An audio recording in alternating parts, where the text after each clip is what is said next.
গণপিটুনি খেয়ে হাসপাতালে মরার পথে ডিবি হারুন। ঢাকা ধানমন্ডি ৩২ ছাত্র জনতার দখলে। বাংলাদেশের কোঠা আন্দোলন পাকিস্তানের উপর প্রভাব ফেলেছে। শুনছিলেন সংবাদ শিরোনাম, এবার বিস্তারিত। সাবেক প্রধানমন্ত্রী শেখ হাসিনার পদত্যাগ ও দেশত্যাগের খবর ছড়িয়ে পড়লে লাখো জনতা সোমবার দুপুর থেকে নেমে আসে ঢাকার রাজপথে। ঢাকার যাত্রাবাড়ি, পুরান ঢাকা ও পোস্তগোলা দিয়ে প্রথমে শহীদ মিনার, পরে গণভবনের উদ্দেশ্যে অনেক ছাত্র জনতা বঙ্গবাজারের সড়ক দিয়ে এগোতে থাকে।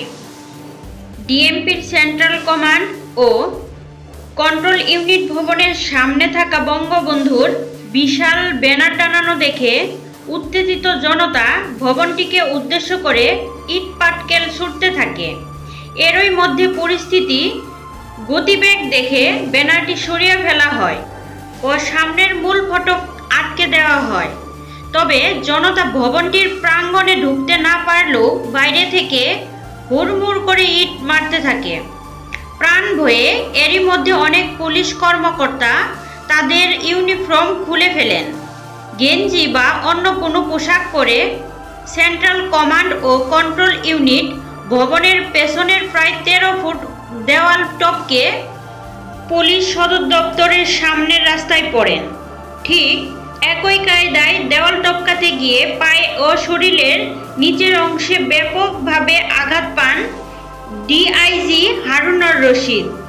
পরে সেখান থেকে তিনি আইজিপির সাথে চলে যান পুলিশ সদর দপ্তরে। বিকেলে পরিস্থিতি কিছুটা স্বাভাবিক হলে আবারও পুলিশ সদর দপ্তর লাগোয়া ঢাকা দক্ষিণ সিটি কর্পোরেশনের দেওয়াল টপকে কোনো রকমে প্রাণে বেঁচে ফিরেন হারুন। ওই দিন রাতে তিনি কোথায় ছিলেন এ বিষয়ে নিশ্চিত করে কিছু জানা যায়নি।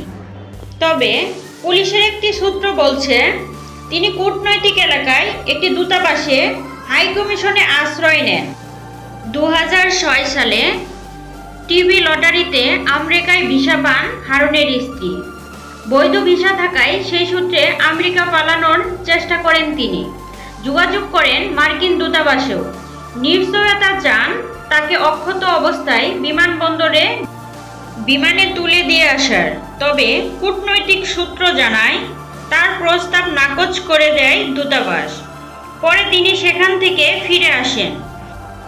এরপর বিকেলে কাউন্টার টেরোরিজম ইউনিটের সোয়াটের একটি গাড়ি তাকে মিরপুরের দিকে একটি জায়গায় দিয়ে আসে। সেখানে কিছু ব্যক্তির সাথে আলাপ করে বিমানবন্দর দিয়ে পালানোর চেষ্টা করে হারুন। গাড়িতে করে পৌঁছেও যান বিমানবন্দরে। তবে বিমানবন্দরের টার্মিনালে প্রবেশের আগেই জনতা তাকে দেখে চিনে ফেললে মারধরের শিকার হন তিনি। গণপিটুনি খান এবং গুরুতর আহত হন হারুনুর রশিদ। এমন অবস্থায় সেখান থেকে নিয়ে যাওয়া হয় রাজধানীর একটি বিশেষায়িত হাসপাতালে। সর্বশেষ খবর এই পর্যন্তই আমরা জানতে পেরেছি। পরবর্তী খবর নিয়ে আবারও ফিরে আসছি।